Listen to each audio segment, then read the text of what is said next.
Friends అందరూ ఎలా ఉన్నారు? బాగున్నారా? నేను బాగున్నాను ఫ్రెండ్స్. ఇవాళైతే వెజ్ పులావ్ చాలా చాలా బాగా వచ్చింది. బఠానీలు వేసుకున్నాను, క్యారెట్ వేసుకున్నాను, బీన్స్ వేసుకున్నాను, ఆలు వేసుకున్నాను, అన్ని వేసుకున్నాను. సూపర్బ్ వచ్చింది. చాలా చాలా టేస్టీగా ఉంది. మీకు చూస్తుంటేనే తెలిసిపోతుంది. దీని రెసిపీ చాలా షార్ట్లో షార్ట్ కట్లో పంపించాను. సూపర్బ్. ఎంత బాగుంటుందో అంత బాగుంది. చాలా చాలా బాగా వచ్చింది. సూపర్బ్ వచ్చింది. ఈ చిప్స్ నంచుకుని తింటే ఎంత బాగుంటుందో. ఇలా ఇలా ఇలా ఇలా చిప్స్ నంచుకుని తింటే చాలా బాగుంటుంది.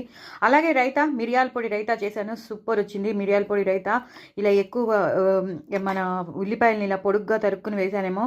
సూపర్ వచ్చింది. చాలా చాలా బాగుంది. ఇలా తిని ఇలా చిప్స్ నంచుకుంటే మాత్రం చాలా బాగుంటుంది. ఒక ముద్ద ఇలా రైతా వేసుకుని ఇలా ఇలా తిని అలాగే ఈ చిప్స్ నంచుకొని తింటే సూపర్బ్ ఉంటుందన్నమాట. పిల్లలు చాలా ఇష్టపడతారు. చాలా టేస్టీగా చేసిన వెజ్ పులావ్ ఇంకా మిరియాల పొడి రైతా షేర్ చేశాను. తప్పకుండా చూడండి, చేసుకోండి. చాలా చాలా టేస్టీగా ఉంటుంది మిరియాల పొడి రైతా. నేను ఎన్నో రకాల రైతాలు చేశాను. ఇది కూడా ఒక వెరైటీ రైతా. తప్పకుండా చూడండి, చేసుకోండి. ఎక్కువ పచ్చిమిరపకాయ, ఎక్కువ ఉల్లిపాయలు వేసుకోండి, కొత్తిమీర, పుదీనా అన్నీ వేసుకుని చిక్కటి పెరుగులో పాలు పోసేసి చేసేసుకోండి. Superb extraordinary. చిప్స్ లేకపోతే ఎలాగా, అలాగే ఆనియన్స్ కూడా కావాలి. సో ఇవాళ ఆనియన్స్ చూపించలేదు, మీకు ఓన్లీ చిప్సే చూపిస్తున్నాను. Superb extraordinary veg pulao and raita and chips. Bye అండి. నా ఛానల్ మాత్రం సబ్స్క్రైబ్ చేసుకోవడం అసలు మర్చిపోద్దు. బాయ్ అండి.